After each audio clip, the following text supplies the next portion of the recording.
तर नमस्कार आणि जय महाराष्ट्र मित्रांनो, पुन्हा एकदा तुमचं स्वागत करतो आपल्या सनीतर यूट्यूब चॅनलवरती. कसं आहे तुम्ही सगळे मजेत ना? आहे तुम्ही सगळे मजेत असाल मित्रांनो. तर मित्रांनो आज 14 ऑगस्ट आहे आणि आपण चाललो आता पालघरला. कारण तुम्हाला माहितीच आहे 14 ऑगस्टला काय असतं, पाचबत्तीकडे आपली श्रद्धांजली वाहण्याचा कार्यक्रम आहे. त्याच कार्यक्रमात आपण चाललेलो आहोत. तर आता जाऊया, मस्त 12:30चं टायमिंग आहे श्रद्धांजलीचं. आपण जाऊया, मस्त तिथलं काय असेल ते तुम्हाला बघायला भेटणार ब्लॉगमध्ये. तर चला भेटूया आपण पुढे.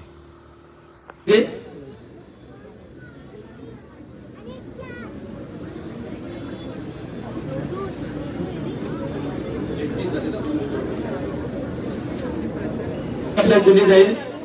5 मिनिटांनंतर पुन्हा एकदा विश्राम आणि सावधान झाल्यावर हे हुतात्मा गीत गायलं जातं. त्यानंतर सर्वांना विश्राम केल्यानंतर आपण पुढील आपले कार्य करू शकता. सर्वांना विनंती आहे, कृपया कोणाला मध्ये येऊ नका देऊ तिकडनं. अवघ्या 30 सेकंदानंतर सावधान होईल आणि आपल्या पालघरचा इतिहास आपणाला सर्वांस दिला जाईल. संग्रामात समर्पित कार्य केलेल्या हुतात्म्यांचे बलिदान हा इतिहासातील अमूल्य ठेवा आहे. नव्या पिढीला स्फूर्तिदायी ठरणाऱ्या या इतिहासात पालघर तालुक्यातील स्वातंत्र्य सेनानींचे योगदानही मोठे आहे. स्वातंत्र्य संग्रामाचे अखेरचे पर्व सुरू झाले ते महात्मा गांधींच्या चले जाव च्या घोषणेने. मुंबईच्या ऑगस्ट क्रांती मैदानातून करेंगे या मरेंगे चा नारा दिला गेला आणि हे लोक गावोगावी पसरले. स्वातंत्र्य संग्रामाच्या या आंदोलनासाठी पालघरचे अनेक देशभक्त नेते आणि तरुण सक्रिय होते. गुप्त बैठकीद्वारा 14 ऑगस्ट 1942 रोजी मोर्चाचे आयोजन ठरले. पालघरच्या वळण नाक्यावरून हा मोर्चा निघाला. नेत्यांना अटक झाली होती, तरीही आलेवाडी, नवापूर, नांदगाव, सातपाटी, शिरगाव तसेच केळवा, माहीम, वडराई, एडवण येथून आलेल्या 8 ते 10 हजारांचा समुदाय निर्धाराने मोर्चाने आताच्या हुतात्मा स्तंभाजवळ आला. साम्राज्यशाहीचा धिक्कार असो अशी सर्वांनी एकमुखाने गर्जना केली. आता मोर्चाला नेता उरला नव्हता, प्रत्येक सैनिकच सेनापती होता. चौताळलेल्या सिंहासारखा त्रिशाने मोर्चा चौकाच्या दिशेने सरकला. 15-20 तिरंगी झेंडे सरसावले. राष्ट्र सेवा दलाच्या मुली आणि मुलांचा समूह या मोर्चात मिसळला. दुपारी 12:30च्या सुमारास आल्मेडा या अँग्लो इंडियन अधिकाऱ्याच्या उद्धट शिवराळ भाषेने तरुण खवळले व त्यामुळे पोलीस लाठी हल्ला करीत सत्याग्रहीवर तुटून पडले.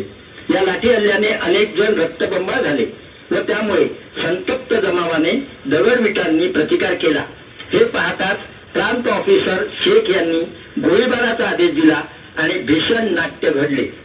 लाठी हल्ला सुरू झाला तेव्हा नांदगावच्या सेवा दलाचा शाखा प्रमुख गोविंद गणेश ठाकूर आघाडीवर होता. तो चित्त्यासारखा चपळ होता. पोलिसांच्या साखळीतून झटकन झेप घेऊन तो पलीकडे गेला. वंदे मातरम अशी गर्जना करीत ध्वज उंच करून पुढे मुसंडी मारण्याचा त्याने प्रयत्न केला. पोलिसांच्या लाट्यांना त्याने दाद दिली नाही. त्याच्या हातातील राष्ट्रध्वज काढून देण्याचा प्रयत्न पोलिसांनी केला, पण त्याची पकड घट्ट होती. पण अखेर चक्रव्यूहात सापडलेल्या अभिमन्यू सारखी त्याची अवस्था झाली. त्यात अडकलेल्या नवतरुणावर आल्मेडाने जवळून गोळी झाडली. तेव्हा मरेंगे लेकिन छोडेंगे नाही असे ओरडत हातातला ध्वज तसेच घट्ट पकडण्याचा प्रयत्न करीत हा वीर रणात कोसळला. पडताना राष्ट्रध्वज त्याच्या अंगाखाली येऊन त्याच्या पवित्र रक्ताचे सिंचन त्यावर झाले. आपल्या अभंग राष्ट्रनिष्ठेचा ठसाच त्याने राष्ट्रध्वजावर उमटविला.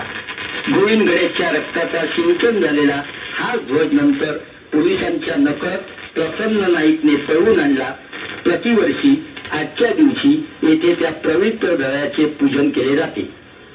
गोळीबाराने गडबड उडालेले पाहून सातपाटीचा धैर्यनिष्ठ युवक काशीनाथ पागदरे हातातला ध्वज उंच धरून चौकाकडे धावला.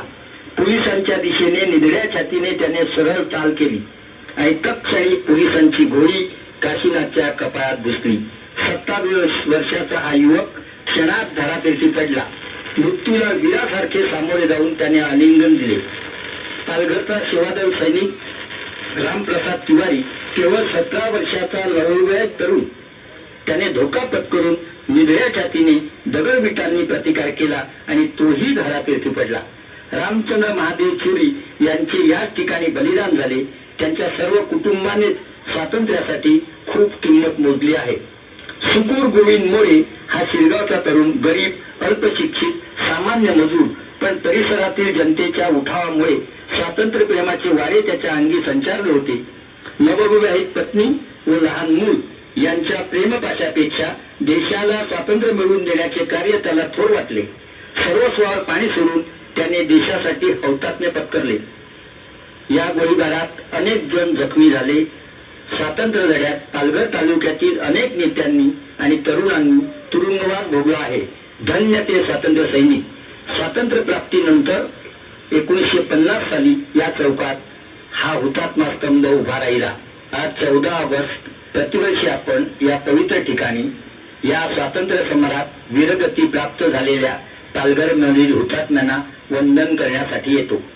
भारतीय स्वातंत्र्य लढा प्रदीर्घ काळ चाललेल्या दैदिप्यमान खुशियों में अपनी हम पे आंसू बहाते जाना, दिन खून के हमारे सैयाद ने हमारे चुन चुन के फूल तोड़े, वीरान इस चमन में अब गुल खिलाते जाना, दिन खून के हमारे प्यारों न भूल जाना, खुशियों में अपनी हम पे आंसू बहाते जाना, दिन खून के हमारे गोलियां खा के सोए जलियान बाग में हम, सुनी पड़ी खबर पे दिया जलाते जाना,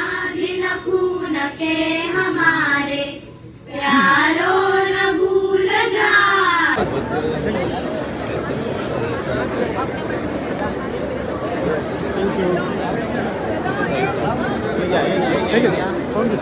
आता ठेवा तर पण हार पाहिजे हार घे.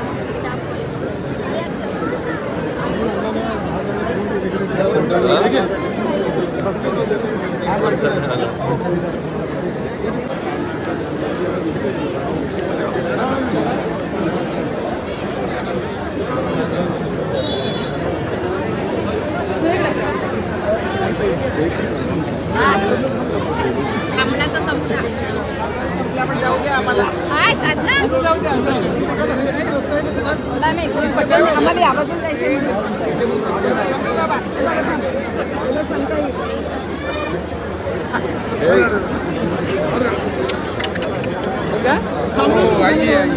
आराम से आराम से.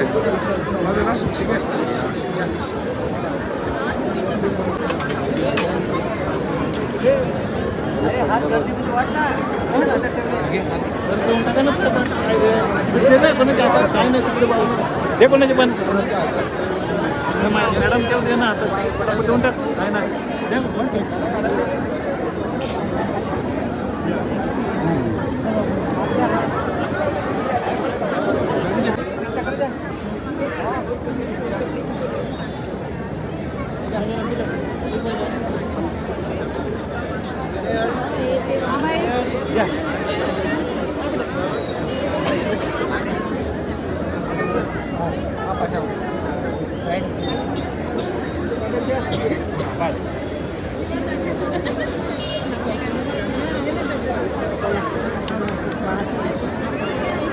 दे रहा संपले पुढे आहेत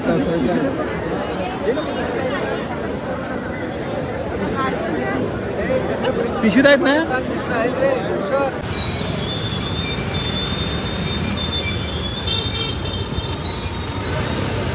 तिथे आलो होतो आता घरी चाललो एडवान्स तुम्ही एडवणार राहतो.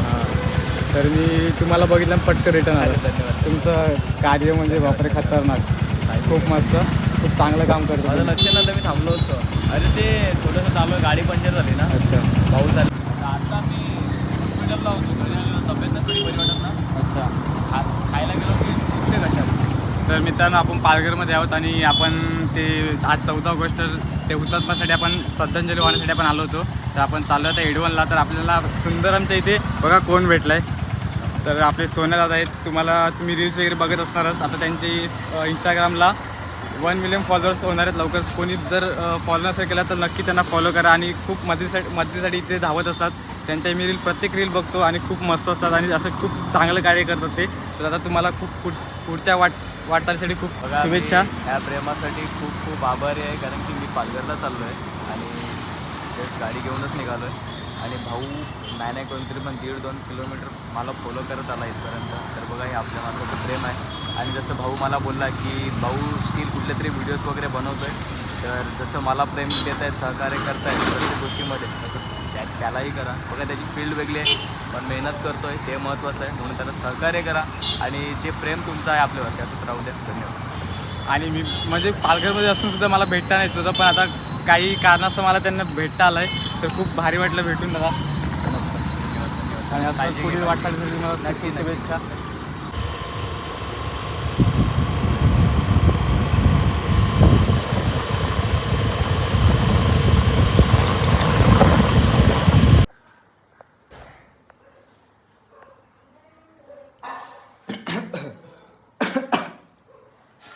तर मित्रांनो जस्ट पोचला आपण घरी मित्रांनो. तर मित्रांनो येतात आपल्याला कोण भेटलं तुम्ही बघितलं असेलच, आपल्या सोन्यादा भेटला होता. तर मित्रांनो त्याचं कार्य आहे ना आयुष्यात त्याच्या कार्याला सॅल्यूट मित्रांनो. आणि खूप खतरनाक माणूस आहे मित्रांनो. तो गरीब गरजूंना खूप हेल्प करत असतो. ते तुम्ही इंस्टाग्रामला बघितलं असेलच. आपल्या पालघरमध्ये सगळ्यात मोठा इन्फ्लुएन्सर आहे आणि खूप हेल्पफुल आहे मित्रांनो. खूप म्हणजे खूप हेल्पफुल आहे. आणि त्याच्याशी बोलताना मलासुद्धा माझ्या पाय पूर्ण थरथर होते. मला काय बोलू काय समजत नव्हतं. तो मला काय बोलतोय की बिंदास काय असेल ते बिंदास बोल. बट मला जरा म्हणजे हे कसं काय बोलू काय समजत नव्हतं. मित्रांनो आपली रील्स आहे ती सोन्यादादापर्यंत पोचली पाहिजे आणि त्याची कमेंटसुद्धा आपल्याला आली पाहिजेत. तर जास्तीत जास्त शेअर करा आणि ब्लॉगसुद्धा आपला सोन्यादापर्यंत पोहोचू द्या. तर भेटूया आपण अशाच सॉरी ब्लॉग आपल्याला कट नाही करायचं मिळत, पुढे कंटिन्यू होईल. तर चला घरी पोचलं, फ्रेश वगैरे होऊया, थोडं जेवूया वगैरे मस्त आणि मग भेटू तुम्हाला.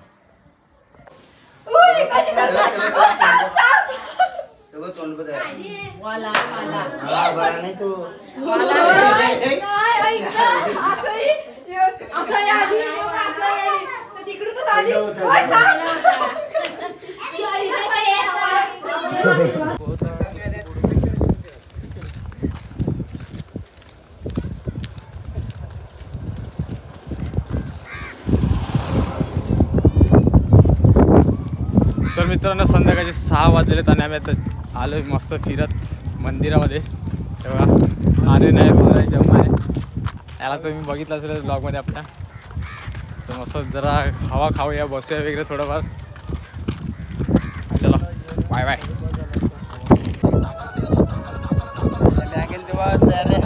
पहिला 1 2 3 नाही सर आता मित्रांनो थोडेफार आम्ही रील्स काढले मस्त, खूप फनी रील्स आहेत. तुम्हाला बघायला भेटलेच आपल्या चॅनलवर. आणि संध्याकाळ झाले 7-7:30 वाजले. आणि तुम्हाला हा ब्लॉग आवडला असेल मित्रांनो तर आपला प्लीज जास्तीत जास्त शेअर करा. आणि हा ब्लॉगला आपल्या 2Kचं टार्गेट असणार आहे. कम से कम 2000 व्ह्यूज ब्लॉगला केले पाहिजे. तर जास्तीत जास्त शेअर करा, लाईक करा, कमेंट करा. आणि भेटूया अशाच नवीन ब्लॉगमध्ये. Bye bye. चला बाय बाय.